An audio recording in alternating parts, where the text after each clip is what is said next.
Good morning to all. Good morning, ma'am. Good morning, ma'am. Good morning, Miss. Good morning, Good morning, Miss. Good morning, ma'am. Good morning, ma'am. നിങ്ങളൊക്കെ safe അല്ലേ? മഴയൊക്കെ എങ്ങനെയുണ്ട്? Yes ma'am, safe ആണ്. ഇപ്പൊ നിലവിൽ മഴയൊന്നും ഇല്ല. നല്ല രീതിയിൽ പോണു മാം. വെള്ളം കയറിയായിരുന്നോ വീട്ടില്?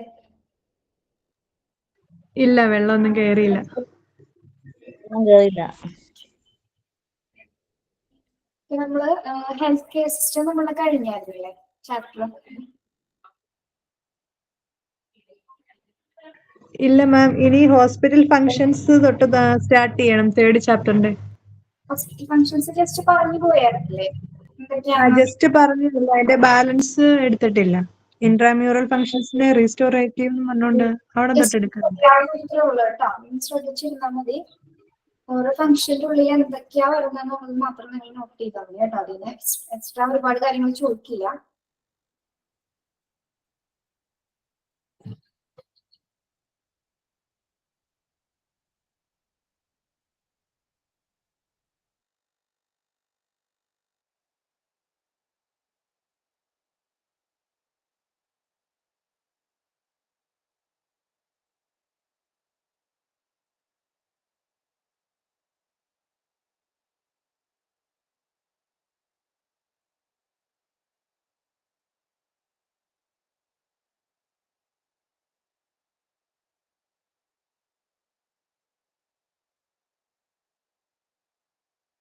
ഏത് ചാപ്റ്ററാ?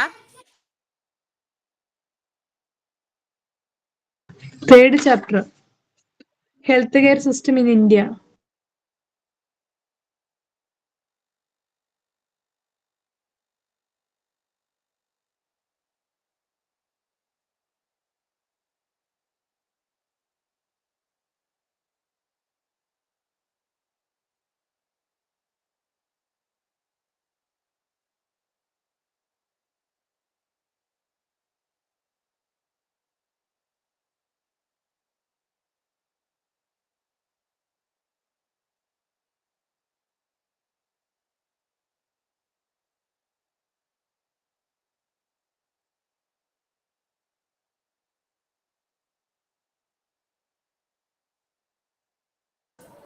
ഓക്കെ, അപ്പൊ നമ്മള് ഹോസ്പിറ്റൽ ഫങ്ഷൻസിന്റെ ജസ്റ്റ് ഒന്ന് പറഞ്ഞു പോയുള്ളത് എന്താണെന്ന് ഒന്നുകൂടി നോക്കാം.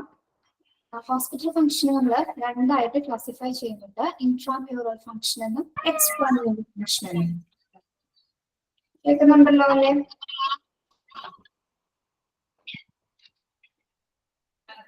ഓക്കെ,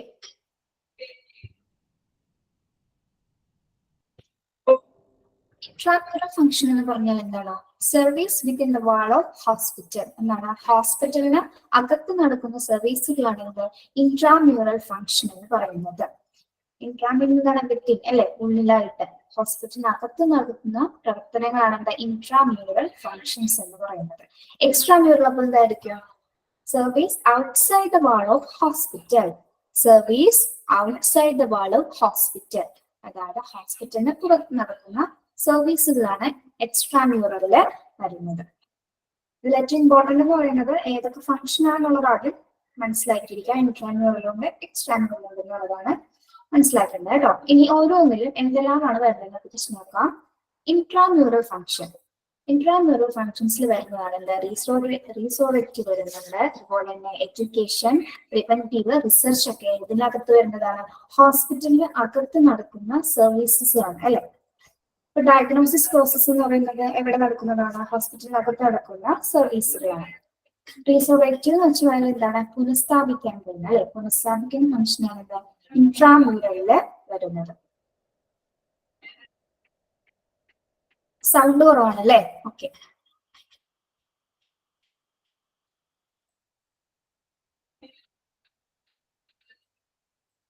നമ്മളെ മഴയൊക്കെ കാരണം ഒരുപാട് പ്രശ്നങ്ങൾ ടെക്നിക്കലി കുറെ വന്നിട്ടുണ്ട്. ഈ സമയങ്ങളൊന്നും സ്ക്രീനിൽ കാണാതെ പോകുന്നുണ്ട് കേട്ടോ.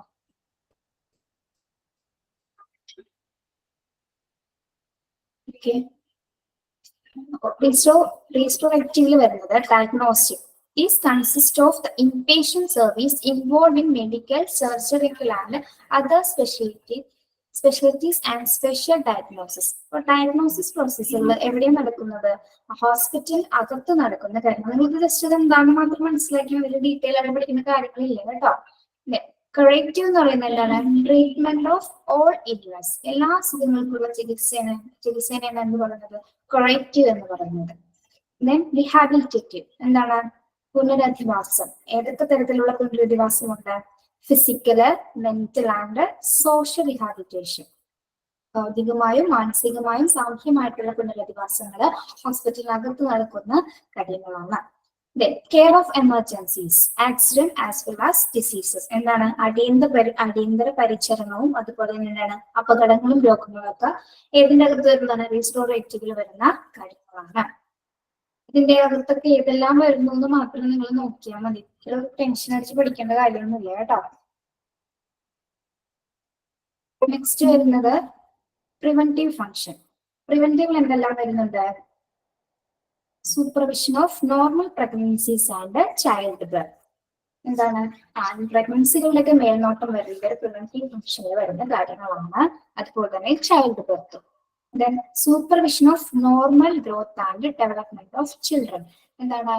കുട്ടികളിലെ നോർമൽ ഗ്രോത്ത്, അതായത് വികാസവും വളർച്ചയും ഒക്കെ ഇതുമായി ബന്ധപ്പെട്ട് വരുന്നതാണ് പ്രിവെന്റീവ് ഫംഗ്ഷൻസിൽ വരുന്നതാണ്. Then control of communicable diseases, prevention of പ്രോലോങ്ഡ് illness. എന്താണ് കമ്മ്യൂണിക്കബിൾ ഡിസീസസ് എന്ന് പറയുന്നത്? സാംക്രമിക രോഗങ്ങൾ അല്ലെ. സാംക്രമിക രോഗം എന്ന് വെച്ചാൽ എന്താണ്? വായുവിലൂടെ പകരുന്ന രോഗങ്ങള്. അതൊക്കെ ഇതിൽ വരുന്നതാണ്, പ്രിവെൻഷനിൽ വരുന്ന ഇൽനസ്സുകളാണ്. അതുപോലെ തന്നെ പ്രോലോങ്ഡ് എന്ന് പറയുന്നത് എന്താണ്?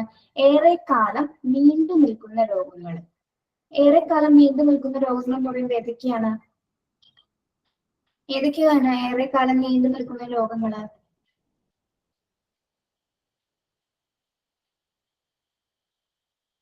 അറിയില്ലേ? പ്രോലോങ്ഡ് ഡിസീസസ്, ഏറെക്കാലം നീണ്ടു നിൽക്കുന്ന രോഗങ്ങൾ ഏതൊക്കെയാണ്? നോക്കിയിട്ട് പറയണേ. Then health education, then occupation ഒക്കെ പ്രിവെന്റീവ് ഫംഗ്ഷൻസിൽ വരുന്ന കാര്യങ്ങളാണ്. ദെൻ എഡ്യൂക്കേഷനിൽ വരുന്നത് മെഡിക്കൽ അണ്ടർ ഗ്രാജുവേറ്റ്സ് വരുന്നുണ്ട്, specialist and post graduates, nurses and midwives. എന്താണ് മിഡ് വൈഫ്സുകൾ എന്ന് പറഞ്ഞാല്?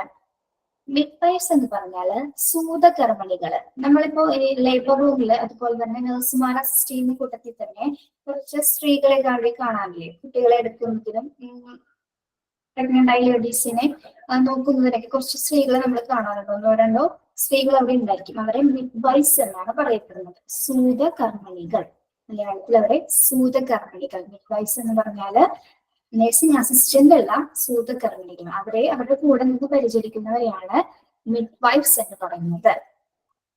മെഡിക്കൽ സോഷ്യൽ വർക്കേഴ്സുകള്, അതുപോലെ തന്നെ പാരാമെഡിക്കൽ സ്റ്റാഫുകള്, കമ്മ്യൂണിറ്റി ഹെൽത്ത് എഡ്യൂക്കേഷൻ ഒക്കെ ഇതിന്റെ ഭാഗമായി വരുന്നതാണ്. ഹോസ്പിറ്റൽ എഡ്യൂക്കേഷന്റെ ഭാഗമായിട്ട് വരുന്ന സർവീസസുകളാണ്. അതെ. ഇനി റിസർച്ചിൽ എന്തെല്ലാം വരുന്നുണ്ട്? Physical, psychological and social aspects of health and diseases. ഫിസിക്കലായിട്ടും സൈക്കോളജിക്കലായിട്ടും സോഷ്യലായിട്ടുള്ള ഹെൽത്ത് ഡിസീസിനെ കുറിച്ചിട്ടുള്ള റിസർച്ചുകൾ ഹോസ്പിറ്റലിൽ നടക്കുന്നതാണ്. Clinical medicines, hospital practice and administration ഒക്കെ റിസർച്ചിന്റെ ഭാഗമായിട്ട് വരുന്ന കാര്യങ്ങളാണ്. അത്രയാണ് ഇതിൽ വരുന്നത് ഇൻട്രാമ്യൂറൽ ഫങ്ഷൻസിൽ വരുന്നത്. ഇതെല്ലാം എവിടെ നടക്കുന്നതാണ്? Hospital, within the wall of ഹോസ്പിറ്റലിൽ നടക്കുന്ന കാര്യങ്ങളാണ്. ഓക്കെ. എക്സ്ട്രാമ്യൂറൽ ഫങ്ഷൻസ് എന്തെല്ലാം വരുന്നുണ്ട്? ഔട്ട് പേഷ്യന്റ് സർവീസുകൾ, ഹോം കെയർ സർവീസുകൾ, മൊബൈൽ ക്ലിനിക്കുകൾ, day care centres, night hospitals, medical care camps. അത്രയാണ് ഇതിൽ വരുന്നത് എക്സ്ട്രാമ്യൂറൽ ഫങ്ഷൻ. ഹോസ്പിറ്റലിന് പുറത്ത് നടക്കുന്ന സർവീസുകളാണ് ഇതെല്ലാം. ഓക്കെ, എത്ര മനസ്സിലാക്കിയാൽ എത്ര ഉള്ളു കേട്ടോ. വേറെ എന്തെങ്കിലും സംശയമൊന്നുമില്ല? അതിന് മുന്നത്തെ ഭാഗങ്ങളൊന്നും എല്ലാം ക്ലിയർ അല്ലേ? നമ്മുടെ CHSE, BHSE ഒക്കെ ക്ലിയർ അല്ലേ?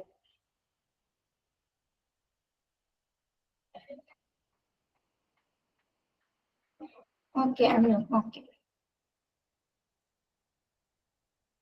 നിങ്ങൾക്ക് ഇതുമായി ബന്ധപ്പെട്ട ക്വസ്റ്റ്യൻസ് കിട്ടിയെന്ന് വിചാരിക്കുന്നു. ഇല്ലേ? കിട്ടിയില്ലേ മോക്ക് ടെസ്റ്റിനുള്ള ക്വസ്റ്റ്യൻസ്?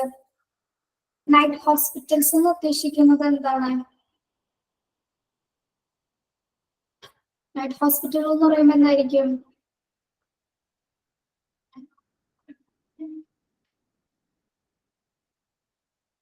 നമ്മൾ നൈറ്റ് ഹോസ്പിറ്റൽ എന്തിനാണ് നൈറ്റ് ഹോസ്പിറ്റലിൽ പോണത്?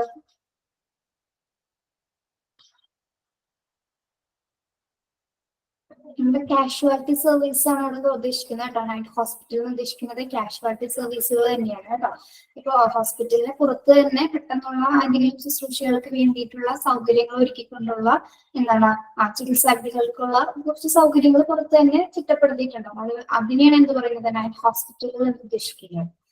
കെയർ സെന്റേഴ്സ് എന്താണെന്ന് നമുക്കറിയാം. മെഡിക്കൽ കെയർ ക്യാമ്പ്സുകളും എന്താണ് ഇതൊക്കെ ഹോസ്പിറ്റലിൽ പുറത്ത് പ്രവർത്തിക്കുന്ന സർവീസുകളാണ് കേട്ടോ. അങ്ങനെ നമുക്ക് നെക്സ്റ്റ് ഭാഗത്തേക്ക് പോകാം.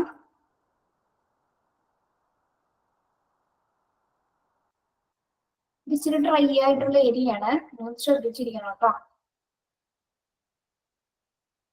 നെക്സ്റ്റ് ചാപ്റ്റർ നിങ്ങൾക്ക് അയക്കുന്ന കമന്റ്സ് ഒന്നും കാണുന്നില്ലെങ്കിൽ അയക്കുന്നുണ്ടോ മെസ്സേജ്? ഇല്ല കേട്ടോ.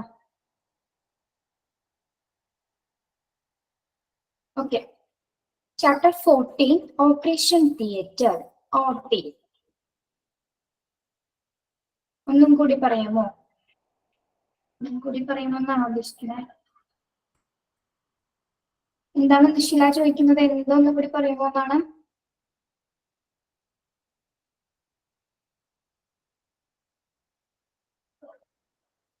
ഇന്നെടുത്തത് ഒന്നും കൂടി പറയണം. നമ്മള് ഹോസ്പിറ്റൽ ഫംഗ്ഷൻ രണ്ടായിട്ട് ക്ലാസിഫൈ ചെയ്യുന്നുണ്ട്. ഇൻട്രാമ്യൂറൽ എന്നും എക്സ്ട്രാമ്യൂറൽ എന്നും പറയുന്നത്. അതിൽ ഓരോന്നിലും വരുന്ന കാര്യങ്ങളാണ് ഇവിടെ പറഞ്ഞത്. ഇപ്പൊ ഇൻട്രാമ്യൂറൽ വരുന്നതാണ് എന്തൊക്കെയാ? പ്രിവെന്റീവ് ഫംഗ്ഷൻ വരും, റീസ്റ്റോറേറ്റീവ് വരുന്നുണ്ട്, എഡ്യൂക്കേഷൻ വരും, റിസർച്ച് വരും. ഇതിന്റെ ഉള്ളിൽ വരുന്നത് നിങ്ങൾ എന്താണ് വൈകിട്ടായി പഠിച്ചാൽ മതി കേട്ടോ. അതൊന്നും ഡീറ്റെയിൽ ആയിട്ട് ഇതിന്റെ ഒരു ക്വസ്റ്റ്യൻ ഏതൊക്കെ ഫംഗ്ഷൻസ് മാത്രമേ വരുന്നുള്ളൂ മാത്രമേ ചോദിക്കുന്നുള്ളൂ കേട്ടോ. അത് ഡീറ്റെയിൽ ആയിട്ട് നിങ്ങൾ പഠിക്കേണ്ടത്, നിങ്ങൾ പേടിക്കേണ്ടത് ഞാൻ ഷുവറായിട്ട് ഉറപ്പ് വരുന്ന കാര്യമാണ് കേട്ടോ. അതിലധികം ഡീറ്റെയിൽ ആയിട്ട് ചോദിക്കുന്ന കാര്യങ്ങളൊന്നുമില്ല. ഓക്കെ, നമുക്ക് വായിക്കാൻ മനസ്സിലാവുന്നില്ല. നല്ല കുട്ടികളല്ലേ? 7A നല്ല ബ്രില്യന്റ് ആയിട്ടുള്ള കുട്ടികളാണ് ഞാൻ അറിഞ്ഞത്.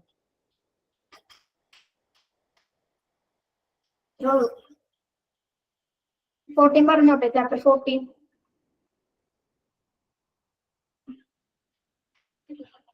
Okay, operation theatre. ഇപ്പൊ തന്നെ നിങ്ങളെ മനസ്സിലൂടെ ഓപ്പറേഷൻ തിയേറ്റർ മനസ്സിലൂടെ ഇമാജിൻ വന്നോ? നമ്മളെ സംബന്ധിച്ചിടത്തോളം ഒരു ഒരു ഭയാനകമായിട്ട് അന്തരീക്ഷമാണല്ലേ ഓപ്പറേഷൻ തിയേറ്റർ എന്ന് പറയുന്നത്. എല്ലാവരെ സംബന്ധിച്ചിടത്തോളം എല്ലാവർക്കും ഒരു പേടിയായിരിക്കും ഓപ്പറേഷൻ തിയേറ്റർ എന്ന് കേൾക്കുമ്പോൾ തന്നെ അല്ലെ. ഒരു ടെൻഷനുള്ള ഏരിയ ആണ് എന്താ OT എന്ന് പറയുന്നത്. ശരിയാണ്, ടെൻഷൻ ഉള്ളതാണ് അല്ലെ. നമ്മൾക്ക് ഏറ്റവും സേവ് ചെയ്യേണ്ട അല്ലെങ്കിൽ ഒരു ജീവന്റെ സംരക്ഷണം അല്ലെങ്കിൽ ജീവൻ രക്ഷിക്കപ്പെടുന്ന ഒരു സെന്റർ ആണ് അല്ലെങ്കിൽ ഒരു റൂമാണല്ലോ ഓപ്പറേഷൻ തിയേറ്റർ എന്ന് പറയുന്നത് അല്ലെ. ശരിക്കും ദൈവത്തിൻ്റെതായ ഏറ്റവും വലിയ കൈകള് പ്രവർത്തിക്കുന്ന ഒരു ഇടമാണ് എന്താ നമ്മുടെ ഓപ്പറേഷൻ തിയേറ്റേഴ്സ് എന്ന് പറയുന്നത്. ഓക്കെ, നമുക്ക് അതിന്റെ ഇൻട്രൊഡക്ഷൻ ഒന്ന് നോക്കാം. An operation theater is a place where certain intrusive surgical procedures, which means operations that involve cutting into a ശബ്ദം കുറവാണോ തീരെ? ഒരു സെക്കൻഡ് ഒന്ന് ചെക്ക് ചെയ്യട്ടെ കേട്ടോ.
കേൾക്കാമോ? കേൾക്കുന്നുണ്ടോ? യെസ് മാം, കേൾക്കാൻ പറ്റുന്നുണ്ട്. കേൾക്കുന്നുണ്ട്.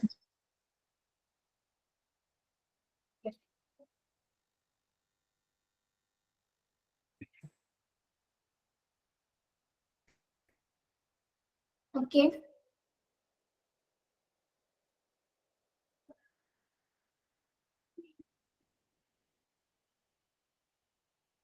ഇൻട്രൊഡക്ഷൻ ആണ് നമ്മൾ പറഞ്ഞുകൊണ്ടിരുന്നത്.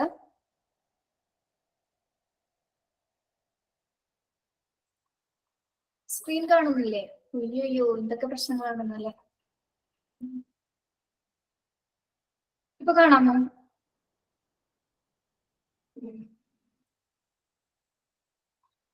ഇപ്പോഴും കാണുന്നില്ല?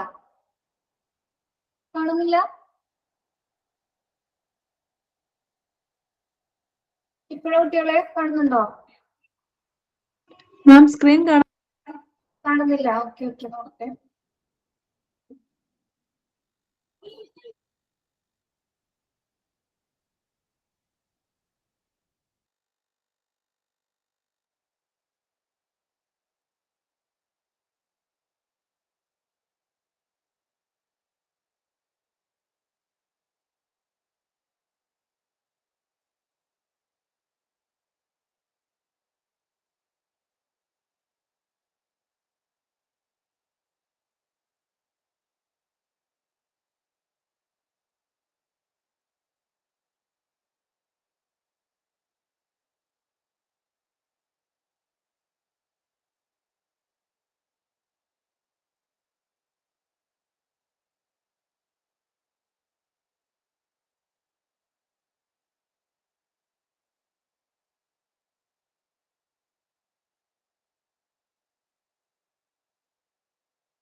Okay, chapter 14 തുടങ്ങുവാണ്.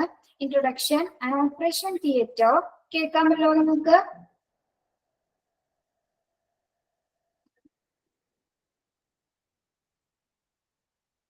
മെസ്സേജ് കാണുന്നില്ലല്ലോ.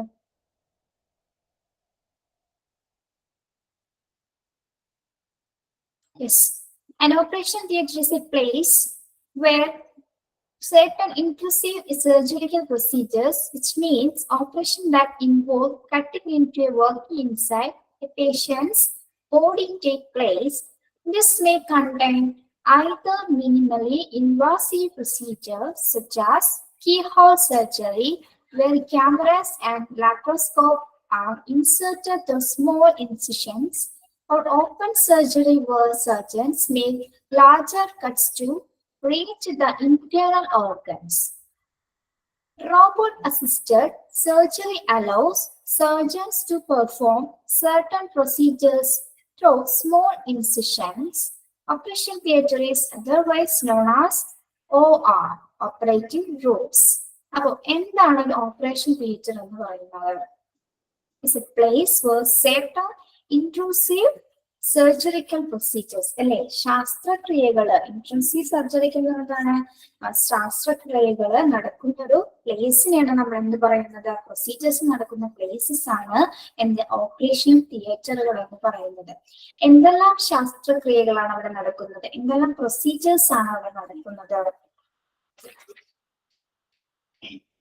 അതായത് രോഗിയുടെ ശരീരത്തിൽ മുറിച്ചിട്ടുണ്ട്, അതായത് cutting into working inside the patient body taking place. രോഗിയുടെ ശരീരത്തിൽ മുറിച്ച് അകത്ത് നടക്കുന്ന പ്രവർത്തനങ്ങളെ കുറിച്ചുള്ള നിരീക്ഷണങ്ങൾ അല്ലെങ്കിൽ ചികിത്സാ രീതികളാണ് ഓപ്പറേഷൻ തിയേറ്ററുകളിൽ വരുന്നത്. പ്രധാനമായിട്ടും നടക്കുന്ന പ്രൊസീജിയർ എന്ന് പറയുന്നത് എന്താണ്? രോഗികളുടെ ശരീരത്തില് എന്താണ് ഇൻവേഷൻസ് എന്ന് പറയുന്നത് എന്താണ്? മുറിവുകൾ ഉണ്ടാക്കുക. മുറിവുകൾ ഉണ്ടാക്കിയതിനു ശേഷം എന്താണ് അത് നിരീക്ഷിക്കുന്ന ഒരു പ്രോസസ്സാണ് ഇത് ഓപ്പറേഷൻ തിയേറ്ററിൽ നടക്കുന്ന ശാസ്ത്രക്രിയകൾ എന്ന് പറയുന്നത്. നമ്മൾ ഈ ശാസ്ത്രക്രിയകളെ എന്താണ് രണ്ട് തരത്തില് പറയുന്നുണ്ട്. ഓപ്പൺ സർജറീസും ഉണ്ട്, അതുപോലെ തന്നെ എന്താണ് കീ ഹോൾ സർജറീസ് എന്ന് പറയുന്നുണ്ട്. ഓപ്പൺ സർജറീസ് എന്ന് പറയുന്നത് എന്താണ്? വലിയ സർജറീസ് ആയിരിക്കും അല്ലേ? അതായത്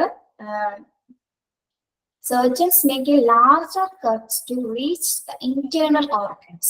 അതായത് വലിയ മുറിവുകൾ അല്ലെ, വലിയ മുറിവുകളിലൂടെ സർജറി ചെയ്യുന്ന പ്രൊസീജിയേഴ്സ് ആണ് എന്ത് ഓപ്പൺ സർജറീസ് എന്ന് പറയുന്നത്. കീഹോൾ സർജറികൾ എന്ന് പറയുന്നത് എന്താണ്? ചെറിയ ചെറിയ മുറിവുകൾ ഉണ്ടാക്കി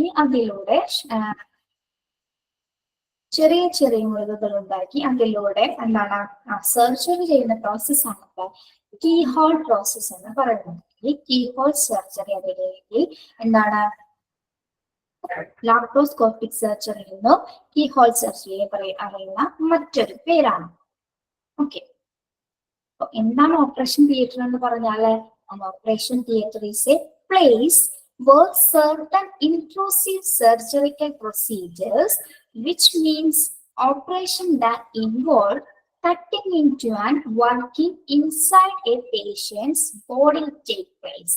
അതായത് രോഗിയുടെ ശരീരത്തില് മുറിച്ച് അതിനകത്ത് നടക്കുന്ന പ്രവർത്തനങ്ങള് നിരീക്ഷിക്കുന്ന അല്ലെങ്കിൽ അതിന്റെ പ്രവർത്തനങ്ങൾ നോക്കുന്ന രീതിയാണ് ഒരു ശാസ്ത്രക്രിയ എന്ന പേരില് അറിയപ്പെടുന്നത്, ഒരു സർജറിക്കൽ പ്രൊസീജിയർ എന്ന് പറയുന്നത്. ഇത് ഓപ്പൺ ആയിട്ടുമുണ്ട്, അതുപോലെ തന്നെ എന്താണ് ചെറിയ രീതിയിലുമുള്ള സർജറീസ് ഇവിടെ നടത്തപ്പെടുന്നുണ്ട്. ഓക്കെ, അപ്പൊ നമ്മളിവിടെ കീഹോൾ സർജറി എന്ന് സൂചിപ്പിക്കുന്നുണ്ട്. എന്താണ് കീഹോൾ സർജറി എന്ന് പറഞ്ഞാല്?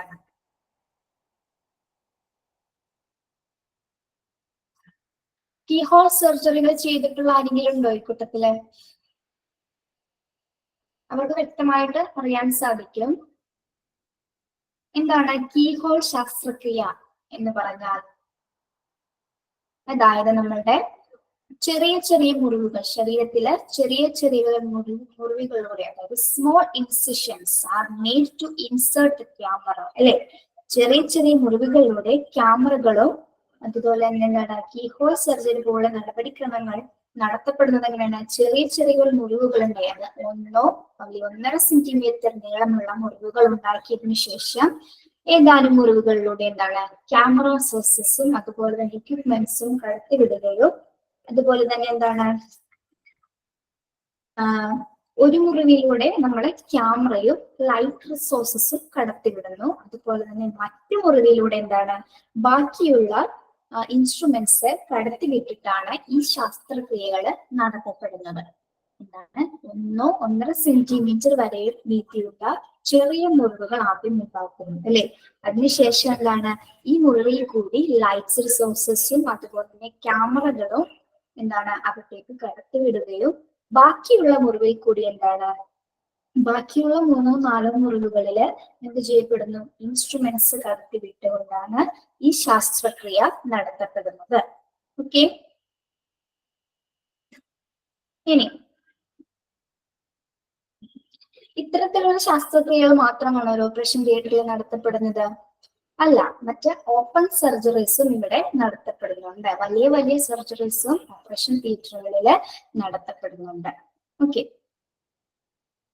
നമ്മള് ഈ കീഹോൾ ശസ്ത്രക്രിയ ഏറ്റവും കൂടുതൽ എന്താണ് പേടിക്കുന്നവർക്ക് വേണ്ടിയിട്ടാണ് അല്ലെ. ഒരു ഉദാഹരണം പറയുന്ന പറഞ്ഞാൽ നമുക്ക് ഓപ്പറേഷൻ എന്ന് കേട്ടാൽ തന്നെ എന്താണ് ഭയങ്കര പേടിയാണ് അല്ലെ. അതെന്തായിരിക്കും, അതിൽ നിന്ന് റിക്കവർ ആകാൻ സാധിക്കുമോ അല്ലെങ്കിൽ മരിച്ചു പോകുമോ, അങ്ങനെയൊക്കെ വളരെ ഭയമുള്ള ആൾക്കാരായിരിക്കും എല്ലാവരും തന്നെ അല്ലെ. എല്ലാവർക്കും ചെയ്യുന്നുണ്ടെങ്കിൽ ഭയമുള്ളവരാണ് അല്ലെ. അപ്പൊ അങ്ങനെയുള്ളവർക്കൊക്കെ വേണ്ടിയിട്ട് കൂടിയാണ് എന്ത് അങ്ങനെയുള്ളവർക്കും കൂടി വേണ്ടിയിട്ടെന്ന് അവിടെ പരാമർശിക്കപ്പെടുന്നുണ്ട്. ഇതിനകത്തുള്ള കാര്യങ്ങളല്ല പുറത്തുള്ള കാര്യങ്ങളാണ് ടീച്ചർ പറയുന്നത്. എന്താണ് കീഹോൾ സർജറി എന്ന കൂട്ടത്തിൽ പറഞ്ഞു തരുന്നതാണ്. അപ്പൊ അത്തരത്തിലുള്ള ആൾക്കാർക്ക് വേണ്ടിയിട്ടും എന്താണ് ഇത്തരത്തിലുള്ള ഒരു പേടിക്കുന്നവരെ സംബന്ധിച്ച് ഇത്തരത്തിലുള്ളൊരു കീഹോൾ സർജറി അത്യാവശ്യമാണ് അല്ലെ. മാത്രമല്ല ഇതിന്റെ ഗുണം എന്ന് പറയുന്നത് എന്താണ്, ഇതിന്റെ ഭാഗമായി ഉണ്ടാകുന്ന മുറിവുകള് എന്താണ് പെട്ടെന്ന് തന്നെ ഉണങ്ങുന്നവയാണ് അല്ലെ. ഇതിന്റെ ഭാഗമായി ചെറിയ ചെറിയ മുറിവുകൾ അത് ഓരോരുത്തരുടെ ശരീരപ്രകൃതി അനുസരിച്ചിട്ടായിരിക്കും. എല്ലാവരെയും ഇത് ഒരുപോലെ ഫലപ്രദമാകണമെന്നില്ല. എങ്കിലും എന്താണ് ഇതിന്റെ കൂടുതൽ സാധ്യത എന്ന് പറയുന്നത് എന്താണ്, ഇതിന് ചെറിയ മുറിവുകൾ തന്നെ പെട്ടെന്ന് തന്നെ ഉണങ്ങുവാനും രോഗി പെട്ടെന്ന് റിക്കവർ ആവാനും അതായത് എഴുന്നേറ്റിരിക്കാൻ തന്നെ പെട്ടെന്ന് സാധിക്കുന്ന ഒരു സർജറി പ്രൊസീജിയർ ആണ് എന്ത് കീഹോൾ സർജറി എന്ന് പറയുന്നത്. അതായത് സാധാരണയായിട്ട് വയറ് തുറന്ന് ചെയ്യുന്ന ഓപ്പൺ സർജറിനേക്കാളും വ്യത്യസ്തമായി ചെയ്യുന്ന ഒരു സിമ്പിൾ പ്രൊസീജിയറാണ്. സിമ്പിൾ എന്നല്ല, അതായത് വേദനാജനകമാണ്. അധികം വേദനകൾ അനുഭവിക്കേണ്ടി വരില്ല എന്നതാണ് ഈ ചികിത്സാ രീതി, ഈ ശസ്ത്രക്രിയയിലൂടെ വ്യക്തമാക്കുന്നത്. ഓക്കെ, ഇതിനെ നമ്മൾ മലയാളത്തിൽ പറയുന്നത് എന്താണ്? താക്കോൽ ദ്വാര ശസ്ത്രക്രിയ അല്ലെ. കീഹോൾ ശസ്ത്രക്രിയനെ നമ്മള് താക്കോൽ ദ്വാര ശസ്ത്രക്രിയ എന്നാണ് പറയുന്നത്. ഓക്കെ, അപ്പൊ ഇതിന്റെ പ്രയോജനം എന്ന് പറയുന്നത് എന്താണ്? വേദന കുറവും അതുപോലെ തന്നെ രോഗി പെട്ടെന്ന് റിക്കവർ ആവാനും മാത്രവുമല്ല എന്താണ് സാധാരണ ഓപ്പറേഷൻസിൽ നിന്ന് വ്യത്യസ്തമായി തന്നെ എന്താണ് നമുക്ക് ഹോസ്പിറ്റൽ വിട്ട് പെട്ടെന്ന് തന്നെ ഡിസ്ചാർജ് ആയി പോകാനും സാധിക്കുന്ന ഒരു ശസ്ത്രക്രിയയാണ്. എന്ത് വിട്ടുവിട്ടാണോ കേൾക്കുന്നത്? കൃഷി ഉണ്ടാവോളോ? മഴയൊക്കെ അല്ലേ, റേഞ്ച് ഉള്ളിടത്ത് ഇരിക്കുക കേട്ടോ.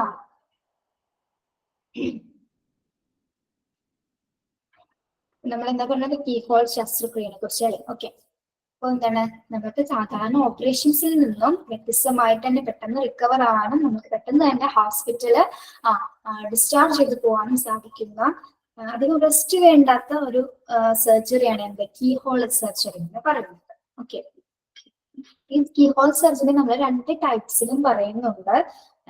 ഏതൊക്കെയാണ്? ബേസിക് ലാപ്രോസ്കോപ്പി സർജറിയും അതുപോലെ തന്നെ അഡ്വാൻസ്ഡ് ലാപ്രോസ്കോപ്പി സർജറി ഉണ്ട്. നിങ്ങൾ അറിഞ്ഞിരിക്കാൻ വേണ്ടി പറയുന്നതാണ്, ഇൻട്രൊഡക്ഷന്റെ ഭാഗമായതുകൊണ്ട് പറയുന്നതാണ്. നമ്മള് കീഹോൾ സർജറി 2 ടൈപ്സിലുണ്ട്. ഏതൊക്കെയാണ്? Basic laparoscopy surgery. അതായത് ക്ലിയർ ആവുന്നില്ല സൗമ്യ? എല്ലാവർക്കും അങ്ങനെ തന്നെയാണോ? ക്ലിയർ ആവുന്നില്ല?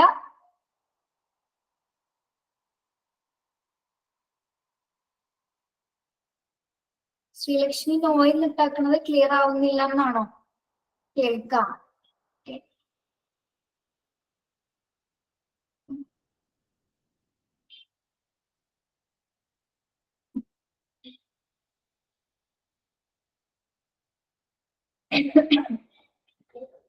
ക്ലിയർ ആണോ? ഓക്കെ, ഇനി പറഞ്ഞോട്ടെ. ടൈപ്സ് പറഞ്ഞില്ലേ? കീഹോൾ സർജറി 2 ടൈപ്സിലുണ്ട്. ബേസിക് ലാപ്രോസ്കോപ്പി സർജറി ഉണ്ട്, അതുപോലെ തന്നെ എന്താണ് അഡ്വാൻസ് ലാപ്രോസ്കോപ്പി സർജറീസ്. ഈ ബേസിക് ലാപ്രോസ്കോപ്പി സർജറീസ് എന്തിനൊക്കെ വേണ്ടിയിട്ടാണ്? അതായത് നമ്മുടെ പിത്തസഞ്ചി, ഹെർണിയ, അതുപോലെ അപ്പൻഡിക്സ്, അതുപോലുള്ള ബേസിക് ആയിട്ടുള്ള ഒരു കീഹോൾ സർജറി നടത്തുന്ന ഭാഗങ്ങളാണ്. എന്തിനൊക്കെ വേണ്ടിയിട്ടാണ്? അപ്പൻഡിക്സ്, അതുപോലെ തന്നെ ഹെർണിയ, പിത്തസഞ്ചി, ഇതിലൊക്കെയാണ് എന്ത് ബേസിക് ആയിട്ടുള്ള ലാപ്രോസ്കോപ്പി സർജറികൾ നടത്തുന്നത്. സെക്കൻഡ് ടൈപ്പ് എന്ന് പറയുന്നത് എന്താണ്? Advanced laparoscopy സർജറികളാണ്. അഡ്വാൻസ്ഡ് ആയിട്ടുള്ള, അതായത് കുറച്ചും കൂടി ഡിഫിക്കൽട്ട് ആയിട്ട് അല്ലെ. അതായത് വയറിനുള്ളിലെ ക്യാൻസർ അതുപോലെയുള്ള ഒരുപാട് വലിയ വലിയ അസുഖങ്ങൾക്ക് വേണ്ടിയിട്ട് ചെയ്യുന്ന സർജറീസ് ആണ് എന്ത് അഡ്വാൻസ്ഡ് ലാപ്രോസ്കോപ്പി സർജറികൾ എന്ന് പറയുന്നത്. ഓക്കെ, അപ്പോ കീഹോൾ സർജറി തന്നെ 2 ടൈപ്സിലുണ്ട്. എന്താണ്? ബേസിക് ലാപ്രോസ്കോപ്പി സർജറിയും അതുപോലെ തന്നെ advanced laparoscopy surgery. Basic laparoscopy surgery നടത്തുന്നത് എന്തിനൊക്കെയാണ്? അപ്പൻഡിക്സ്, ഹെർണിയ, പിത്തസഞ്ചി തുടങ്ങിയ ബേസിക് ആയിട്ടുള്ള സർജറീസിൽ വരുന്നതാണ്. ഇനി അഡ്വാൻസിൽ വരുന്നതാണ് എന്താണെന്ന് പറഞ്ഞാൽ ഡിഫിക്കൽട്ട് ആയിട്ടുള്ള അസുഖങ്ങൾക്ക് വേണ്ടി വയറിനുള്ളിൽ വരുന്ന ക്യാൻസർ സംബന്ധമായിട്ടുള്ള കാര്യങ്ങൾക്കൊക്കെയാണ് എന്താണ് അഡ്വാൻസ്ഡ് ലാപ്രോസ്കോപ്പി സർജറികൾ, കീഹോൾ സർജറികൾ നടത്തുന്നത്. ഇനി അപ്പൊ നമ്മൾക്കൊരു സംശയം വരാം, ഈ കീഹോൾ സർജറി എന്ന് പറയുന്നത് വളരെ സേഫ് ആയിട്ടുള്ള ഒരു കാര്യമാണോ? ഞാൻ പറഞ്ഞു എന്താണ് നമ്മൾക്ക് ഓരോരുത്തർക്കും ഇത് ഫലപ്രദമാകണമെന്നില്ല, എല്ലാവർക്കും ഒരുപോലെ തന്നെ ഫലപ്രദമാകണമെന്നില്ല. കാരണം എന്താണ്? സൗണ്ട് ക്ലിയർ അല്ല. അഞ്ജലി റേഞ്ച് ഉള്ളോടത്ത് ഇരിക്കുക കേട്ടോ. അല്ല, കീഹോൾ സർജറി എന്ന് പറയുന്നത് ഓരോരുത്തരുടെ ശരീരപ്രകൃതിയും അവരുടെ അസുഖ സംബന്ധമായിട്ടുള്ള ആ ഡെപ്ത് അനുസരിച്ചിട്ടായിരിക്കും എന്ത് അത് എത്രത്തോളം വിജയിക്കുമെന്ന് നമുക്ക് പറയാൻ സാധിക്കില്ല. ഓക്കെ, സേഫ് ആണോ എന്ന് ചോദിച്ചാൽ എന്താണ്? സേഫ് ആണ്. അതായത് ഒരുപാട് വലിയ മുറിവുകളോ പാടുകളോ ഒന്നും ഇല്ലാതെ തന്നെ എന്താണ് നമുക്ക് പെട്ടെന്ന് തന്നെ ഈ സർജറി നമുക്ക് റിക്കവർ ചെയ്യാനായിട്ട് സാധിക്കും. പെട്ടെന്ന് തന്നെ ഹോസ്പിറ്റൽ വിട്ടു പോകാനായിട്ട് സാധിക്കുന്നതാണ് പിന്നെ എന്താണ് സേഫ് ആണോ എന്ന് ചോദിച്ചെങ്കിൽ നമ്മുടെ ഇപ്പോ ഏതൊരു സർജറി ആണെങ്കിൽ കൂടി നമ്മുടെ ആധുനിക വൈദ്യശാസ്ത്രത്തിലെ ഏതൊക്കെ ചികിത്സയാണെങ്കിലും അതിനൊരു സ്റ്റാൻഡേർഡ് വരണമെങ്കിൽ എന്താണ് ചെയ്യേണ്ടത്? അത് പല പ്രാവശ്യമെങ്കിലും എന്തത് ട്രയൽ ചെയ്യുന്നത് അല്ലേ? നമ്മളിപ്പോ ആധുനിക വൈദ്യശാസ്ത്രത്തിൽ ഏതൊരു സർജറി പ്രൊസീജിയേഴ്സ് നടക്കുന്നതാണെങ്കിലും അതിനൊരു സ്റ്റാൻഡേർഡ് വരണമെങ്കിൽ നമ്മൾ എന്താണ് ചെയ്യേണ്ടത്? എന്താണ് നടക്കേണ്ടത്? ആ സർജറിക്ക് ഒരു സ്റ്റാൻഡേർഡ് വരണമെങ്കിൽ അത് പല പ്രാവശ്യം ട്രയൽ ചെയ്തതായിരിക്കണം അല്ലെ? പല പ്രാവശ്യം എക്സ്പീരിയൻസ് ചെയ്ത സർജറീസ് മാത്രമാണ് ഇത് വിജയിക്കുന്നത്. അതിലൊരു കാര്യം എന്താ പറയുന്നത്, ലക്ക് ഒരു ഭാഗമാണ് അല്ലെ? എല്ലാ സർജറിയിലും ലക്ക് എന്നുള്ള ഭാഗ്യം എന്നുള്ളത് ഫസ്റ്റ് തന്നെയുള്ള ഒരു കാര്യമാണ്. എന്ത് ഭാഗ്യം അല്ലെ? ഇതിനൊരു റിക്കവർ കിട്ടാന്നുള്ളത് ഒരു ലക്കിന്റെ ഭാഗമായിട്ടുള്ളത്. പിന്നെ എക്സ്പേർട്ട് ആയിട്ടുള്ള ഡോക്ടേഴ്സിന്റെ ചികിത്സാ രീതികൾ, അതായത് എക്സ്പേർട്ട് ആയിട്ടുള്ള ഡോക്ടേഴ്സ് കൈകാര്യം ചെയ്യുന്ന ആ രോഗത്തെ കുറിച്ച് അല്ലെങ്കിൽ ആ പ്രൊസീജിയറിനെ കുറിച്ച് അവർ കൈകാര്യം ചെയ്യുന്ന രീതിയിൽ വ്യത്യാസം ഉണ്ടായിരിക്കും. അവരുടെ പ്രാവീണ്യം അനുസരിച്ചിട്ടായിരിക്കും ആ സർജറി ചിലപ്പോൾ എന്നല്ല എല്ലാ ഡോക്ടേഴ്സിന്റെ ക്വാളിഫിക്കേഷൻ അനുസരിച്ച് അവരുടെ ഒരു പവർ അനുസരിച്ചിട്ടായിരിക്കും ആ സർജറി വിജയിക്കുന്നത്. അപ്പൊ എക്സ്പേർട്ട് ആയിട്ടുള്ള സർജൻസിന് വേണമെങ്കിൽ ഇത്തരത്തിലുള്ള നല്ല സർജറികളെ പ്രൂവ് ചെയ്യാനായിട്ട് സാധിക്കുന്നത്. ഓക്കെ, ഇനി ഇവിടെ തന്നെ റോബോട്ടിക് സർജറിനെ കുറിച്ച് പറയുന്നുണ്ട്. ഇപ്പൊ നമ്മൾ പറഞ്ഞത് കീഹോൾ സർജറി എന്താണെന്ന് പറഞ്ഞു. നിങ്ങൾക്കത് ക്ലിയർ ആയോ? കീഹോൾ സർജറി എന്താണെന്ന് മനസ്സിലായില്ലേ?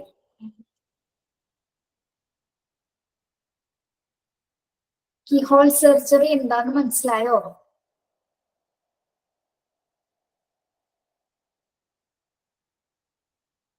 ഒന്നുകൂടെ പറയണോ? കീഹോൾ സർജറി എന്താണെന്ന് പറയണോ? ക്ലിയർ.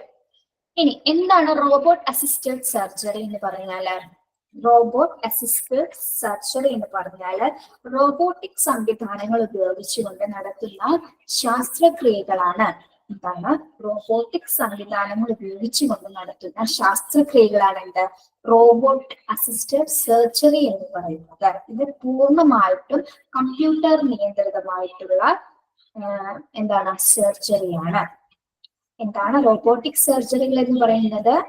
റോബോട്ടിക് സംവിധാനങ്ങൾ ഉപയോഗിച്ചു കൊണ്ടുള്ള സർജറീസ് ആണ് റോബോട്ടിക് സർജറികൾ എന്ന് പറയുന്നത്. ഇത് ആരാണ് നിയന്ത്രിക്കുന്നത്? ഇത് പൂർണ്ണമായും കമ്പ്യൂട്ടർ നിയന്ത്രിതമായിട്ടുള്ള സർജറികളാണ്. ഓക്കെ, ഇത്രയുള്ള റോബോട്ടിക് സർജറിയിലും വരുന്നത് കീഹോൾ സർജറിയിലും വരുന്നത്. ഓക്കെ, ഇനി നമ്മളിവിടെ ഓപ്പറേഷൻ തിയേറ്ററിനെ OR എന്ന് പറയുന്നുണ്ട്. ഓപ്പറേറ്റിംഗ് റൂംസ് എന്ന പേരിൽ അറിയപ്പെടുന്നു. ഓപ്പറേഷൻ തിയേറ്ററിന്റെ മറ്റൊരു പേരാണ് OR അല്ലെങ്കിൽ ഓപ്പറേറ്റിംഗ് റൂംസ് എന്ന് പറയുന്നത്. ഓപ്പറേഷൻ തിയേറ്ററിന്റെ മറ്റൊരു പേരാണ് OR ഓപ്പറേറ്റിംഗ് റൂംസ് എന്ന് പറയുന്നത്. ഓക്കെ, ഇനി ഇൻട്രൊഡക്ഷൻ ഭാഗം മനസ്സിലായെന്ന് വിചാരിക്കുന്നു. എടുക്കുന്ന ഭാഗം നന്നായി വായിച്ചു നോക്കാം കേട്ടോ, ക്ലാസ് കഴിഞ്ഞതിന് ശേഷം. ഇനി ഒരു OR എൻവയോൺമെന്റ് എന്താണെന്ന് നമുക്ക് നോക്കാം. OR എൻവയോൺമെന്റ്, OR എന്ന് വെച്ചാൽ എന്താണ്? ഓപ്പറേഷൻ റൂം എൻവയോൺമെന്റ് അല്ലെങ്കിൽ ഓപ്പറേഷൻ തിയേറ്റർ എൻവയോൺമെന്റ്. നിങ്ങളുടെ മനസ്സിൽ ഒരു ഓപ്പറേഷൻ തിയേറ്ററിനെ കൊണ്ടുവരാൻ സാധിക്കും? മനസ്സുകൊണ്ട് നമ്മൾ സിനിമകളൊക്കെ കണ്ടിട്ടുള്ളതല്ലേ, അല്ലെങ്കിൽ റിയൽ ലൈഫിലെ അനുഭവം ഉള്ളവർക്ക് പെട്ടെന്ന് ഇമാജിൻ ചെയ്യാൻ സാധിക്കും. ഒരു ഓപ്പറേഷൻ തിയേറ്ററിൽ എൻവയോൺമെന്റിൽ എന്തെല്ലാം കാര്യങ്ങൾ ഉണ്ടായിരിക്കും? അറിയാവുന്നവരൊന്ന് പറഞ്ഞേ. ബേസിക് ആയിട്ട് ഒരു ഓപ്പറേഷൻ തിയേറ്ററിൽ, ഓപ്പറേഷൻ റൂമിൽ എന്തൊക്കെ കാര്യങ്ങൾ ഉണ്ടായിരിക്കും?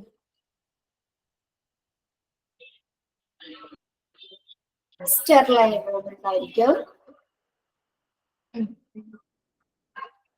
ബേസിക് ആയിട്ടുള്ളത് പറയും. ബെഡ്സ് ഉണ്ടായിരിക്കും, ലൈറ്റ് ഷാർട്ട്സ് ഉണ്ടായിരിക്കും.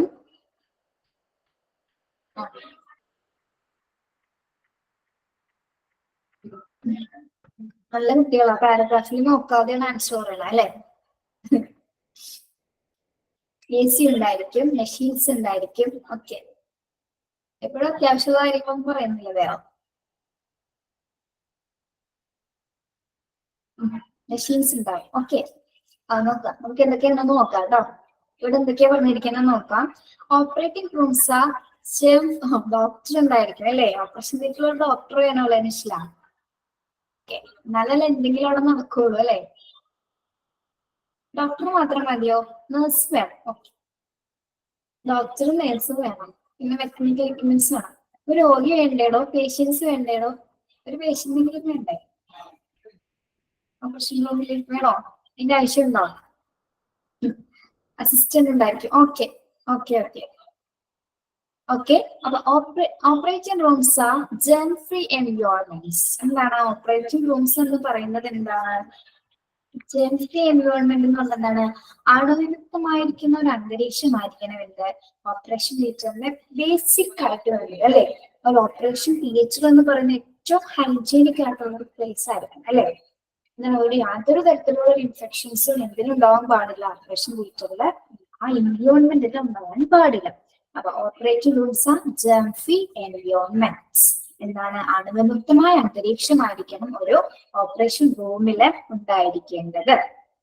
All personnel should wear protective clothing, name, scrubs, as well as shoe covers, masks, caps, eye shields, and other covering to prevent the spread of germs.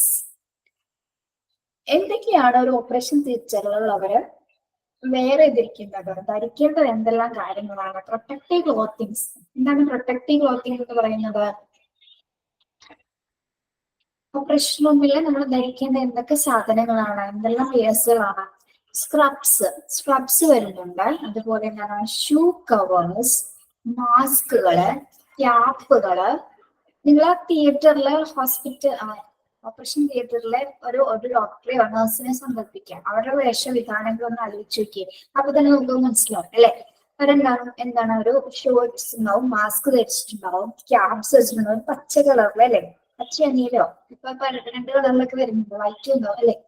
പിന്നെന്താണ്? ഐ ഷീൽഡ്സ് വെച്ചിട്ടുണ്ടാവും, gowns ഉണ്ടാവും. പിന്നെന്താണ്? Mask വെച്ചിട്ടുണ്ടാവും. എന്താണ് I shield എന്ന് പറയുന്നത്? I Shields എന്താണ്? ആപ്രോൺസ്. I shield എന്താണ്? ഐ പ്രൊട്ടക്ഷന് വേണ്ടിയിട്ട് വെയർ ചെയ്യുന്നതാണ്. ഓക്കെ, ഇതിനൊക്കെ എന്തിനു വേണ്ടിയിട്ടാണ് ഈ ഓപ്പറേഷൻ റൂമിൽ നമ്മൾ ഉപയോഗിക്കുന്നത്? എന്തിനു വേണ്ടിയിട്ടാണ് ഇത്തരത്തിലുള്ള സാധനങ്ങൾ ഉപയോഗിക്കുന്നത്? എന്തിനു വേണ്ടിയിട്ടാണ്? സ്പ്രെഡ് ഓഫ് ജെംസ് അല്ലെ? അണുവിമുക്തമാവാൻ വേണ്ടിയിട്ടാണ് അല്ലെ? അപ്പൊ ജെംസിന്, അതായത് യാതൊരു തരത്തിലുള്ള അണുബാധകളൊന്നും നമ്മുടെ ശരീരത്തിൽ, അതായത് രോഗിയെ ശസ്ത്രക്രിയ ചെയ്യുന്ന സമയത്തില് ഒരു ഇൻഫെക്ഷൻസും വരാതിരിക്കാൻ വേണ്ടിയിട്ടാണ് നമ്മൾ ഇത്തരത്തില് എന്താണ് വളരെ ഹൈജീനിക് ആയിട്ടുള്ള എക്യുപ്മെന്റ്സും അതുപോലെ തന്നെ വെയേഴ്സുകളും ഉപയോഗിക്കുന്നത്. പ്രധാനമായി വരുന്നത് എന്താണ്? സ്ക്രബ്സ്. നമ്മളിപ്പോ ഡോക്ടേഴ്സ് ഒക്കെ തന്നെ ഇങ്ങനെ സാനിറ്റൈസർ ഉപയോഗിച്ച് പെട്ടെന്ന് ഇങ്ങനെ സ്ക്രബ് ചെയ്യാൻ പറ്റില്ലേ? അതെന്താ ചെയ്യുന്നത്? അത് ജെം ഫ്രീ ആക്കുന്ന അല്ലെ? അണുവിമുക്തമാക്കുന്നതാണ് കാണിക്കുന്നത്. ഷൂ കവേഴ്സ് ഉണ്ടാവും, മാസ്ക് ഉപയോഗിക്കും, അതുപോലെ caps, I sheets, other equipments ഒക്കെ എന്തിൽ വരുന്നതാണ്? ഓപ്പറേഷൻ എൻവയോൺമെന്റിൽ ഉപയോഗിക്കുന്ന വെയേഴ്സുകൾ അല്ലെ? ധരിക്കുന്ന എന്താണ് മെറ്റീരിയൽസുകളാണ് ഇതെല്ലാം. ഓക്കെ, എന്തിൽ നിന്നാണ്? അണുവിമുക്തം ഹൈജീനിക് ആവാൻ വേണ്ടിയിട്ടാണ് ഇത്തരത്തിലുള്ള സംവിധാനങ്ങൾ അവിടെ തിയേറ്റർ റൂമിൽ ഉപയോഗിക്കുന്നത്. Operating room should be luminous and the temperature should be very cool. Operation room എന്ന് പറയുന്നത് എന്താണ്? ലൂമിനസ് ആയിരിക്കണം, തിളക്കമുള്ള ഒരു പ്ലേസ് ആയിരിക്കണം. എന്ത് ലൂമിനസ് എന്ന് പറയുന്നത് എന്താണ്? തിളക്കമുള്ള പ്രതലം എന്നാണ് ഉദ്ദേശിക്കുന്നത് കേട്ടോ. തിളക്കമുള്ള ഒരു പ്രതലമായിരിക്കണം. അതുപോലെ തന്നെ എന്താണ്? ടെമ്പറേച്ചർ എന്ന് പറയുന്നത് എന്താണ്? വെരി കൂൾ ആയിരിക്കണം അല്ലെ? തണുത്ത താപനിലയായിരിക്കണം, തണുത്ത ടെമ്പറേച്ചർ ആയിരിക്കണം എവിടെ ഉണ്ടായിരിക്കുന്നത്? ഓവർ എൻവയോൺമെന്റില് ഉണ്ടായിരിക്കുന്നത്. അപ്പൊ തണുത്ത ടെമ്പറേച്ചർ കിട്ടണമെങ്കിൽ അവിടെ എന്തുണ്ടായിരിക്കണം? AC, എയർ കണ്ടീഷൻഡ് ആയിരിക്കണം അല്ലേ? AC എന്തിനാണ്? ടെമ്പറേച്ചർ വെരി കൂൾ ആവാൻ വേണ്ടിയിട്ടാണ് എന്ത് AC അവിടെ കണ്ടക്ട് ചെയ്തിരിക്കുന്നത്. Operating rooms should be air conditioned to help prevent infection through bacterial filtration system. Air condition ഉപയോഗിച്ചിട്ട് എന്താ സംഭവിക്കുന്നത്? അപ്പോ എയർ കണ്ടീഷൻ ഉപയോഗിക്കുന്നത് എന്തിനു വേണ്ടിയിട്ടാണ്? എന്ത് പ്രിവെന്റ് ചെയ്യാൻ വേണ്ടിയിട്ടാണ് നമ്മള് ACs ഉപയോഗിക്കുന്നത്? എന്ത് പ്രിവെന്റ് ചെയ്യാൻ വേണ്ടിയിട്ടാണ്? ബാക്ടീരിയൽ ഇൻഫെക്ഷൻസ് തടയാൻ വേണ്ടിയിട്ടാണ് നമ്മുടെ ടെമ്പറേച്ചർ കൂളാക്കി വയ്ക്കുന്നത്. ഓക്കെ, അപ്പൊ OR എൻവയോൺമെന്റ് ഒന്നുകൂടി നോക്കി. എന്താണ് ഒരു OR എൻവയോൺമെന്റ് എന്ന് പറയുന്നത്? Operating rules R germ free environments. അതാണ് ഫസ്റ്റ് ബേസിക് പോയിന്റ് എന്ന് പറയുന്നത് അല്ലെ. Operating rules R germ free environments. Operation തിയേറ്ററുകൾ എന്ന് പറയുന്നത് അണുവിമുക്തമായ ഒരു അന്തരീക്ഷം പ്രൊവൈഡ് ചെയ്യുന്നതായിരിക്കണം അല്ലെ. All personnel should wear protecting cloth named എന്തൊക്കെയാണ്? Scrubs, shoe covers, mask, caps, eye Shields അല്ലെ. ഇത്തരം സാധനങ്ങളായിരിക്കണം എവിടെ ഉപയോഗിക്കേണ്ടത്? ഒരു ഓപ്പറേഷൻ റൂമില് അവിടെ അസിസ്റ്റ് ചെയ്യുന്ന ആളുകള് ഉപയോഗിക്കുന്നത്. ഇനി അവിടുത്തെ ടെമ്പറേച്ചർ എന്ന് പറയുന്നത് എങ്ങനെയായിരിക്കണം? ഓപ്പറേഷൻ റൂമിലെ ടെമ്പറേച്ചർ എന്ന് പറയുന്നത് എങ്ങനെയായിരിക്കണം?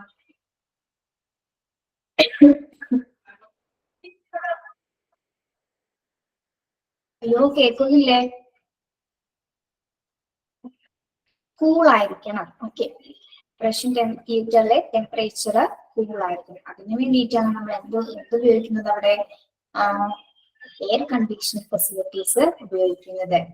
Prevention of bacterial infection. അതുപോലെ തന്നെ അവിടുത്തെ ഓപ്പറേഷൻ റൂം എന്ന് പറയുന്നതായിരിക്കും ലൂമിനസ് ആയിരിക്കണം അല്ലെ. ഓപ്പറേഷൻ റൂം എന്ന് പറയുന്നത് ഷുഡ് ബി ലൂമിനസ്, തിളക്കമുള്ളതായിരിക്കണം എന്നാണ് പറയുന്നത്. ഓക്കെ, എത്ര പേരൊരു ഓപ്പറേഷൻ തിയേറ്റർ റൂം കണ്ടിട്ടുണ്ട്?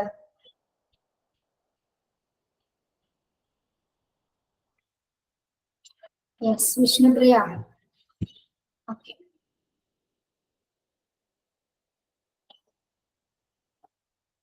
അപ്പൊ ഈ ചാപ്റ്ററിൽ മുഴുവൻ നമ്മള് തിയേറ്ററിലെ എക്യുപ്മെന്റ്സ് എങ്ങനെയാണ്, അവിടുത്തെ പോളിസീസ് എങ്ങനെയാണ്, അവിടെ എങ്ങനെയാണ് നഴ്സുമാർ വർക്ക് ചെയ്യുന്നത്, അവിടെ എന്തെല്ലാം സൗകര്യങ്ങളുണ്ട്, അതിനെ കുറിച്ചുള്ള കാര്യങ്ങളാണ് ഈ ചാപ്റ്ററിൽ മുഴുവൻ നമ്മൾ ഡീൽ ചെയ്യുന്നത് കേട്ടോ. അപ്പൊ ഇപ്പൊ നമ്മള് ഒരു ഇൻട്രൊഡക്ഷനും പറഞ്ഞു, OR എൻവയോൺമെന്റ് എന്താണെന്നുമാണ് പറഞ്ഞത്. കീ ഹോൾ സർജറിനെ കുറിച്ചുണ്ടെങ്കിൽ ഡീറ്റെയിൽ ആയിട്ട് അറിയണമെങ്കിൽ നിങ്ങൾക്ക് ഗൂഗിൾ സെർച്ച് ചെയ്താലേ കുറച്ചുകൂടെ അറിയാൻ പറ്റും കേട്ടോ. ഡീറ്റെയിൽ ആയിട്ട് അറിയുന്നവർക്ക്, അറിയണമെന്ന് ആഗ്രഹമുള്ളവർക്ക്, അല്ലെങ്കിൽ അത് ജസ്റ്റ് മനസ്സിലാക്കാവുന്ന കാര്യങ്ങളുള്ളൂ. എന്തെല്ലാം സർജറികൾ അവിടെ നടത്തപ്പെടുന്നു എന്ന് പറഞ്ഞപ്പോൾ ടീച്ചർ പറഞ്ഞതാണ് കേട്ടോ. എക്സ്പ്ലനേഷൻ അങ്ങനെ തന്നതാണ്. ഇനി അപ്പൊ ഇൻട്രൊഡക്ഷൻ ഭാഗവും OR എൻവയോൺമെന്റ് നിങ്ങൾക്ക് മനസ്സിലായി എന്ന് വിചാരിക്കുന്നു. ഓക്കെ അല്ലേ? എത്ര രണ്ട് ഭാഗവും ക്ലിയർ ചെയ്യണം.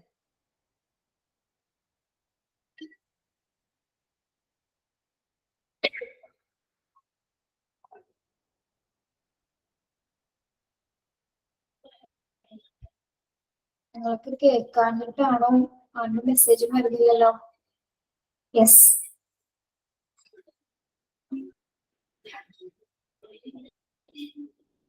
ഇനി OR എക്യുപ്മെന്റ് കൂടി നമുക്കൊന്ന് പറയാം.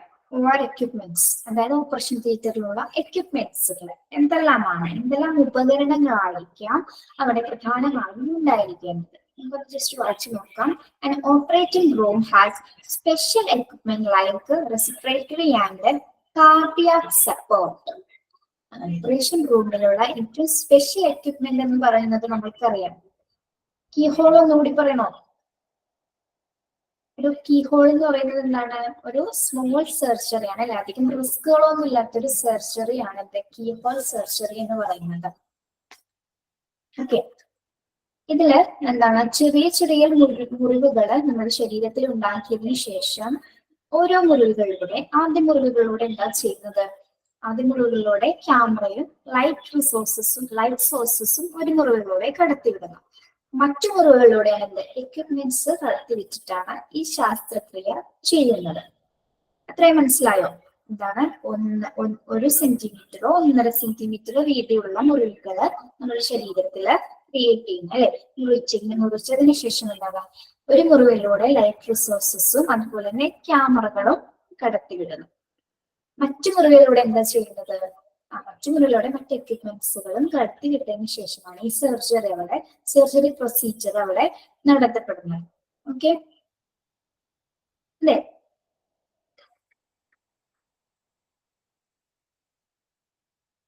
ഇതിന്റെ റിക്കവറി എന്ന് പറയുന്നത് എന്താണ്? ഇതിന്റെ മുറിവുകൾ എന്ന് പറഞ്ഞാൽ ചെറിയതായതിനാൽ തന്നെ പെട്ടെന്ന് തന്നെ നമ്മൾക്ക് റിക്കവർ ആവാനായിട്ട് സാധിക്കും. ഈ മുറിവുകൾ പെട്ടെന്ന് തന്നെ ഉണങ്ങുകയും പേഷ്യൻസ് ഈ സർജറി കഴിഞ്ഞതിന് ശേഷം പെട്ടെന്ന് തന്നെ എഴുന്നേറ്റിരിക്കാനുള്ള ഒരു സാധ്യതയും വരുന്ന ഒരു സർജറിയാണ് കീഹോൾ സർജറി എന്ന് പറയുന്നത്. അതായത് നമുക്ക് പെട്ടെന്ന് തന്നെ ഹോസ്പിറ്റലിൽ ചിലപ്പോ ഒരു 5 ഡേയ്സോ അല്ലെങ്കിൽ അത്രയും ദിവസമൊക്കെ അല്ലെങ്കിൽ 1 വീക്കോ മാക്സിമം പോയ 1 വീക്ക്, അത് ഓരോരുത്തരുടെ ശരീരപ്രകൃതി അനുസരിച്ച് മുറിവുകൾ ചിലപ്പോൾ ചിലവരുടെ ശരീരത്തില് പഴിക്കുന്ന ശരീരം എന്നൊക്കെ പറയില്ല നമ്മള്. ചിലവർ ഭയങ്കര പെട്ടെന്ന് ഇൻഫെക്ഷൻ ഒക്കെ വന്നവരായിരിക്കും. അപ്പൊ അവർക്കൊക്കെ എന്താണ് ചിലപ്പോൾ മുറിവുകളെന്നാൽ ചിലപ്പോൾ പ്രയാസപ്പെട്ടെന്ന് വരാം. അതുപോലെ തന്നെ ഷുഗർ പേഷ്യൻസ് അങ്ങനെയുള്ളവർക്കൊക്കെ എന്താണ് ഈ മുറിവ് ഉണങ്ങാനായിട്ട് ബുദ്ധിമുട്ടുകൾ ഉണ്ടാകും. അപ്പൊ അങ്ങനെയുള്ളവർക്ക് മാത്രം ചിലപ്പോൾ വീട്ടിൽ റെസ്റ്റ് ചെയ്യാൻ പറ്റുന്നതായിരിക്കും, അല്ലെങ്കിൽ കുറച്ച് ദിവസം ഹോസ്പിറ്റലിൽ അഡ്മിറ്റ് ചെയ്തിട്ട് ഡിസ്ചാർജ് ആകാൻ പറ്റില്ല. ഇതിന് വേറെ സൈഡ് എഫക്ട്സുകളോ അങ്ങനെയൊന്നും ബുദ്ധിമുട്ടുകളോ ഒന്നുമില്ല. പിന്നെ എന്താണ് പറയുന്നത്, നമ്മുടെ കീഹോൾ സർജറിന് 2 ടൈപ്സ് പറയുന്നുണ്ട്. ഒന്ന് ബേസിക് ലാപ്രോസ്കോപ്പി സർജറി, പിന്നെ അഡ്വാൻസ്ഡ് ലാപ്രോസ്കോപ്പി സർജറി എന്ന് പറയുന്നത്. ബേസിക് ലാപ്രോസ്കോപ്പി സർജറിയിൽ എന്തൊക്കെയാണ്? അപ്പൻഡിക്സിനുള്ള ട്രീറ്റ്മെന്റുകളില്ല. അപ്പൻഡിക്സിനുള്ള സർജറി ചെയ്യുന്നതൊക്കെ എന്താണ്? ബേസിക് ലാപ്രോസ്കോപ്പി സർജറി ആണ്. അതുപോലെ തന്നെ ഹെർണിയ, പിത്തസഞ്ചിയിലൊക്കെ ചെയ്യുന്നത് എന്താണ്? ഈ ബേസിക് ലാപ്രോസ്കോപ്പി സർജറികളാണ്. ഇനി അഡ്വാൻസ്ഡ് ലാപ്രോസ്കോപ്പി സർജറി എന്തൊക്കെ ചെയ്യുന്നുണ്ട്? നമ്മളെ വയറ്റിൽ വരുന്ന വലിയ ഡിഫിക്കൽട്ട് ആയിട്ടുള്ള അസുഖങ്ങൾക്കുള്ള സർജറീസ്.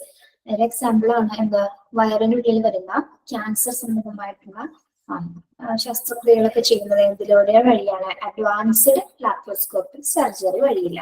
ഓക്കെ, ഇത് എല്ലാവർക്കും ഒരുപോലെ തന്നെ, അതായത് ഈ 2 സർജറികളിലും തന്നെ എന്താണ് എല്ലാവർക്കും ഒരുപോലെ തന്നെ ഫലപ്രദമാകണമെന്നില്ല കേട്ടോ. പിന്നെന്താണ് ഇതിൽ ഏറ്റവും ഡിഫിക്കൽട്ട് എന്ന് പറഞ്ഞത് ശ്വാസം മുട്ടുള്ളവർക്കൊക്കെ എന്താണ് ഈ സർജറി എത്രത്തോളം പ്രയോജനപ്പെടുന്നു എന്ന് അറിയില്ല. ബുദ്ധിമുട്ടായിരിക്കും. ശ്വാസം മുട്ടുള്ളവർക്കൊക്കെ എന്താണ് ഈ സർജറി വളരെ ബുദ്ധിമുട്ടായിരിക്കും എന്നാണ് പറയുന്നത് കേട്ടോ. അതുപോലെ തന്നെ ഷുഗർ പേഷ്യൻസ്, അതുപോലെ പെട്ടെന്ന് ഇൻഫെക്റ്റഡ് ആവുന്ന പേഷ്യൻസിനൊക്കെ എന്താണ് ചെറിയ മുറിവുകളൊന്നും പെട്ടെന്ന് തന്നെ ഉണങ്ങില്ല. പക്ഷെ എന്നിരുന്നാലും ഒരുപാട് പേർക്ക് തന്നെ കുറച്ചുകൂടി പേടിക്കാതെ സർജറി ചെയ്യാൻ പറ്റുന്ന, അല്ലെങ്കിൽ കുറച്ചുകൂടി ഫലപ്രദമായി ചെയ്യാൻ പറ്റുന്ന ഒരു സർജറിയാണിത് കീഹോൾ സർജറി എന്ന് പറയുന്നത്. ഓക്കെ, അപ്പൊ കീഹോൾ എന്താണെന്ന് മനസ്സിലായല്ലേ? നിങ്ങളത് മനസ്സിലാക്കി വെച്ചാൽ മതി കേട്ടോ. അല്ലെങ്കിൽ നിങ്ങൾക്ക് എന്താണ് കീഹോൾ സർജറി എന്നൊരു എക്സ്പ്ലനേഷൻ ഒന്നും വരില്ലല്ലോ. ഓക്കെ, പ്രൊസീജിയർ മനസ്സിലാക്കി യൂട്യൂബില് ഇതിന്റെ പ്രൊസീജിയർ ആയിട്ട് തന്നെ കാണിക്കുന്നുണ്ടാവും. നിങ്ങളുടെ ധൈര്യം ഉണ്ടെങ്കിൽ കണ്ടുനോക്കാട്ടോ. ശരീരമൊക്കെ മുറിക്കുന്നത് കാണാൻ ധൈര്യമുള്ളവരാണെങ്കിൽ കാണാം. അല്ല, അതിനെ കുറിച്ച് ഡീറ്റെയിൽ അറിയാവുന്നവർക്ക് നിങ്ങൾക്ക് കണ്ടു നോക്കണമെങ്കിൽ മനസ്സിലാക്കട്ടെ. ഞാൻ പറഞ്ഞതിനേക്കാൾ കൂടുതൽ ഇപ്പൊ ഒരു ഡോക്ടർ സർജറി ചെയ്യുന്ന പ്രൊസീജിയറുകൾ നമുക്ക് കാണാൻ സാധിക്കും.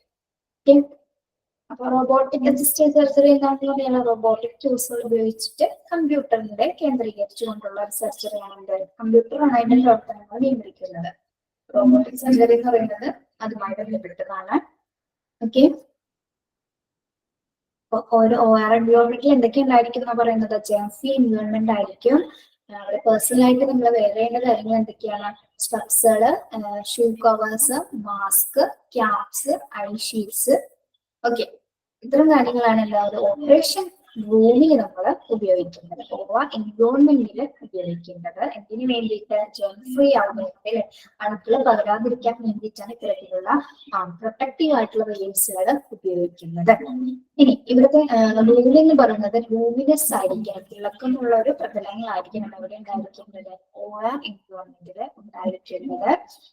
Temperature should be very cool, അല്ലെ?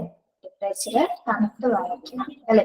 അതിനു വേണ്ടിയിട്ടാണ് എയർ കണ്ടീഷണേഴ്സ് ഉപയോഗിക്കുന്നത്. To help prevent infection through bacterial filtration system. Okay. അപ്പൊ ഇൻട്രൊഡക്ഷനും OR എൻവയോൺമെന്റും മനസ്സിലായെന്ന് വിചാരിക്കുന്നു.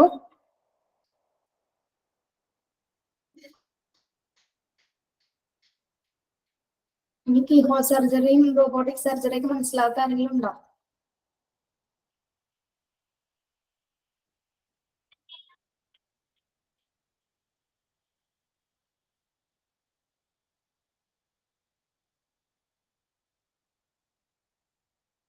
നിങ്ങൾക്ക് പറഞ്ഞു തരുന്നത് മനസ്സിലാവുന്നില്ലേ? എന്തെങ്കിലും ബുദ്ധിമുട്ടുകൾ ഉണ്ടെങ്കിൽ മെസ്സേജ് ചെയ്യാട്ടോ. ക്ലിയർ ആവുന്നില്ലെങ്കിൽ പറയാം. സ്പീഡ് ഒന്നും കൂടുന്നില്ലല്ലോ, ഇപ്പൊ ഒരു നോർമൽ രീതിയിലല്ലേ പോകുന്നത് ക്ലാസ്.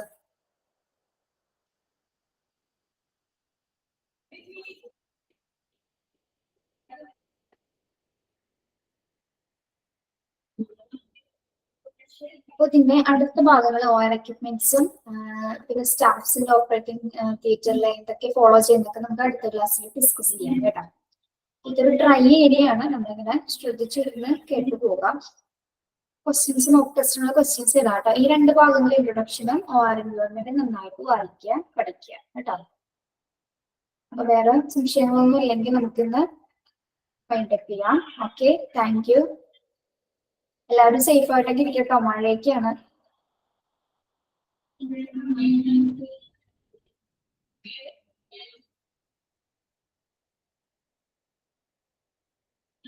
നിങ്ങൾക്ക് ആരെങ്കിലും വയനാട്ടിലെ ദുരന്ത ബാധിതർക്ക് എന്തെങ്കിലുമൊക്കെ ചെയ്തായിരുന്നോ? നിങ്ങൾ എന്തെങ്കിലുമൊക്കെ ചെയ്യാൻ സാധിച്ചാ നിങ്ങൾക്ക്? പോയെല്ലാവരും എന്തെങ്കിലുമൊക്കെ ചെയ്യാൻ പറ്റുന്നവരാണെങ്കിൽ ചെയ്യട്ടോ. നമ്മൾ കേരളം കണ്ടതില് മറ്റൊരു ദുരന്തമാണ് അല്ലെ, ഷിരൂരിന്റെ അപകടത്തിന് ശേഷം കണ്ട മറ്റൊരു ദുരന്തമാണ് വയനാട്ടില്. അപ്പൊ എല്ലാവർക്കും സഹായങ്ങൾ ചെയ്യാൻ പറ്റുവാണെങ്കിൽ നിങ്ങളും ചെയ്യാം കേട്ടോ. Okay, thank you.